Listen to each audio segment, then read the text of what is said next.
Controller general of design trade and trademark, इनके नियुक्ति को लेकर हुआ विवाद सुप्रीम कोर्ट तक पहुंचा है। सुप्रीम कोर्ट ने इस मामले में सरकार को नोटिस जारी कर जवाब मांगा है कि आखिर बिना समुचित योग्यता और लियाकत के कैसे उन्होंने किसी भी अधिकारी को, किसी को भी कंट्रोलर जनरल नियुक्त किया है। इस मामले में याचिकाकर्ता के वकील हमारे साथ हैं ज्ञानंद सिंह जी।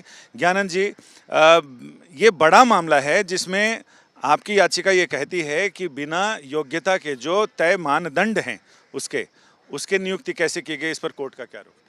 देखिए, इसमें हम पहले हाई कोर्ट गए थे, तो हाई कोर्ट ने इसे बिना सुने हमें बोला कि ये आपका मेंटेनेबल नहीं है। तो इसी इशू पे सुप्रीम कोर्ट ने नोटिस किया है और हमने ये बोला है कोर्ट में कि किसी भी व्यक्ति को जो सड़क से उठाकर आप इतने अच्छे पोजीशन पे नहीं बैठा सकते और ये बैकडोर अपॉइंटमेंट है। इस पे सुप्रीम कोर्ट ने बोला है कि वो इस मुद्दे पे सुनवाई करेगा कि क्या हाई कोर्ट ने इसे नहीं सुनकर गलती की है। इसमें ये पहली सुनवाई थी, कोर्ट का नोटिस नहीं हुआ था इससे पहले। सरकार कैसे आ गई कोर्ट में? देखिए, सरकार ने कैविएट भी नहीं लगाया था और सीनियर काउंसिल जो हमारे तरफ से पेश हुए थे, उन्होंने ये भी मेंशन किया कि ये बहुत अजूबा केस है जिसमें कि सरकार बिना कैविएट के इस अपॉइंटमेंट के लिए आई है और इसमें कुछ गलत दिख रहा है क्योंकि इन्होंने जिस तरह से अपॉइंट किया है वो सारा प्रोसेस इन्होंने बैकडोर एंट्री के लिए किया था। तो कोर्ट ने बोला कि अगर ये अपीयर हुए हैं तो इससे हम ये मैलाफाइड प्रिज्यूम नहीं कर सकते। कोर्ट ने इसको लाइटली लिया, बट इस मुद्दे को हमने हाईलाइट किया था कोर्ट में। इसमें हमारे दर्शकों की जानकारी के लिए आप बताएंगे कि ये पूरा मसला क्या है जो हाई कोर्ट से होते हुए सुप्रीम कोर्ट तक आया? देखिए, ये जो all India patent officers association, ये एक क्वाज़ी जुडिशियल फंक्शन वाले ऑफिसर्स हैं जो कि पूरे इंडिया में जो हमारे यहाँ जो पेटेंट्स ग्रांट होते हैं, इन्हीं उस प्रोसेस में इन्हीं ऑफिसर्स का क्वाज़ी जुडिशियल फंक्शन है, यही लोग ग्रांट करते हैं। इसी ऑफिस का हेड होता है controller general of patent design and trademarks. ये patent, design, trademark, copyright, geographical indication, India के इंटेलेक्चुअल प्रॉपर्टी राइट्स जितने हैं सबका ये हेड होता है। तो ऐसे में इसके ऊपर हम एसोसिएशन जो है इनके ऊपर सवाल उठाए हैं और कई जगह पे किनकी नियुक्ति की है सरकार ने? इनकी एक प्रोफेसर उन्नत पंडित हैं जो कि आज इस पोस्ट पे हैं और हमारा ये कहना है कि योग्य नहीं थे। इनका एक्सपीरियंस 1 साल 10 महीने का था गवर्नमेंट में, जो कि हमारे यहाँ जो डीओपीटी के रूल्स हैं उसके तहत इनको कम से कम 5 साल की सर्विस होनी चाहिए थी और इनका एक्सपीरियंस, इनका कोई बायोडाटा, कोई प्रोसेस नहीं फॉलो किया गया और कोई एडवर्टीज़मेंट नहीं लाया गया, जबकि रूल्स में है कि ओपन एडवर्टीज़मेंट आएगा क्योंकि ओपन मार्केट से अपॉइंटमेंट हुई है। अगर ओपन मार्केट से अपॉइंटमेंट करते हैं तो एप्लीकेशन इनवाइट होती है।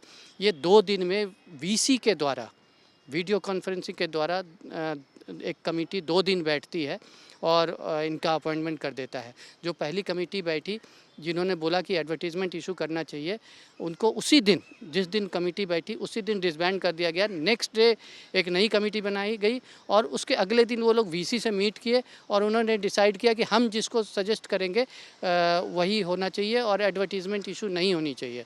जबकि एडवर्टीज़मेंट जो है, एक ड्राफ्ट एडवर्टीज़मेंट उसके पास, कमेटी के पास दी गई थी क्योंकि पहली कमेटी ने एडवर्टीज़मेंट इशू करने के लिए कहा था।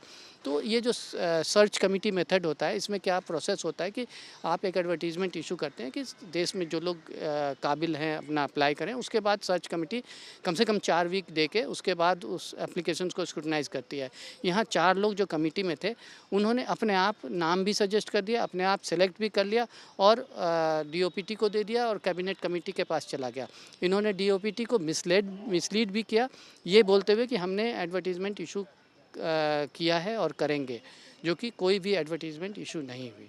तो इसमें कुछ वैसा ही हुआ जैसे कोर्ट में एक मामला आया था अरुण गोयल को इलेक्शन कमिश्नर बनाने का, उसमें तुरंत फाइल मूव होती है और उनका अपॉइंटमेंट हो जाता है, जिस पर कोर्ट ने उनकी फाइल भी, उसमें तो कुछ प्रक्रिया भी फॉलो हुई, इसमें तो प्रक्रिया भी फॉलो नहीं हुआ। इसमें जो सर्च कमेटी मेथड कहता ही यही है कि कमेटी के मेंबर्स जो हैं पहले ऐड निकालेंगे, उनके पास नाम आएगी, तब वो कहाँ से पब्लिक में से अपने मन से नाम कहाँ से ले आएंगे। इसमें वैसा ही हुआ है कि वो अपने आप 3 नाम रिकमेंड उन्होंने किया कैबिनेट कमेटी के पास, उसमें से एक आदमी अपॉइंट हो जाता है। और ये सरकार का कोई विशेषाधिकार नहीं है, जैसा सरकार ने इस्तेमाल किया विशेषाधिकार। देखिए, विशेषाधिकार सरकार का कोई भी किसी भी क्षेत्र में आर्बिट्रेरी नहीं होना चाहिए। सरकार का सारा अधिकार होता है, बट जो प्रक्रिया है वो आर्बिट्रेरी नहीं होनी चाहिए। विशेषाधिकार भी आप इक्वालिटी का फॉलो करेंगे, रूल्स फॉलो करेंगे, तो रूल्स के ऊपर विशेषाधिकार विद इन द रूल्स होना है। यहाँ पे कोई भी रूल को फॉलो नहीं किया गया। इसमें दिल्ली हाई कोर्ट ने क्या कहा? दिल्ली हाई कोर्ट ने यह कहा था कि अगर क्वो वारंटो है तो और आपने पीआईएल किया है तो ये सर्विस मैटर है। तो हमने यहाँ सुप्रीम कोर्ट को यही बोला, सुप्रीम कोर्ट ने छूटते ही ये पिटीशन देखते ही बोला कि ये बहुत गलत मुझे ऑर्डर है, इसमें हमको नोटिस करना है। नोटिस इमीडिएटली किया था, क्योंकि हमने ये रेज़ किया कि अगर क्वो वारंटो हम पीआईएल में रेज़ नहीं करेंगे तो फिर वो कहीं रेज़ नहीं हो सकता, क्योंकि आप कैट वही जा सकता जो आहत हो, जो कॉम्पिटिटर हो उस पोस्ट के लिए, वही कैट जा सकता है। अगर हाई कोर्ट बोलता है कि पीआईएल में क्वो वारंटो नहीं होगा तो इस देश में कोई भी इलीगल अपॉइंटमेंट को आप चैलेंज ही नहीं कर पाएंगे अगर आप पर्सनली उस पोस्ट के लिए अप्लाई नहीं किया है आपने। तो ये पब्लिक इंटरेस्ट था, जिसमें हमारा पर्सनल इंटरेस्ट नहीं था जी इन ऑफिसर्स का, उन्होंने पब्लिक इंटरेस्ट में रेज़ किया था। तो ऐसे में हमारे पास क्वो वारंटो ही एक ऑप्शन था, और संविधान में क्वो वारंटो दिया हुआ है। अगर आप बोल देंगे पब्लिक इंटरेस्ट में क्वो वारंटो नहीं होगा तो पूरे प्रोसेस को आप गलत, और उन्होंने जो जजमेंट साइट किया वो जजमेंट इससे कुछ मायने नहीं रखता था। ये बात सुप्रीम कोर्ट ने छूटते ही गौर फरमाया है। 4 हफ्ते में रिटर्नेबल है? हाँ, 4 हफ्ते में अब अगली सुनवाई होगी, तब ये कोर्ट देखेगा कि या तो कोर्ट यहाँ पे मैटर को सुनेगा या इसे मेंटेनेबल हाई कोर्ट भेज देगा। यानी इस नियुक्ति के लिए भी सरकार के लिए मुश्किलें बढ़ सकती हैं। सुप्रीम कोर्ट का आज का रुख तो यही बताता है कि जो याचिका है, याचिकाकर्ताओं की आपत्तियां और उनके आधार को सुप्रीम कोर्ट कहीं न कहीं मान रहा है। लिहाजा अब देखना ये होगा कि सरकार अपने जवाब में क्या कहती है और सुप्रीम कोर्ट का रुख उस पर क्या होता है। संजय शर्मा, दिल्ली, आज तक।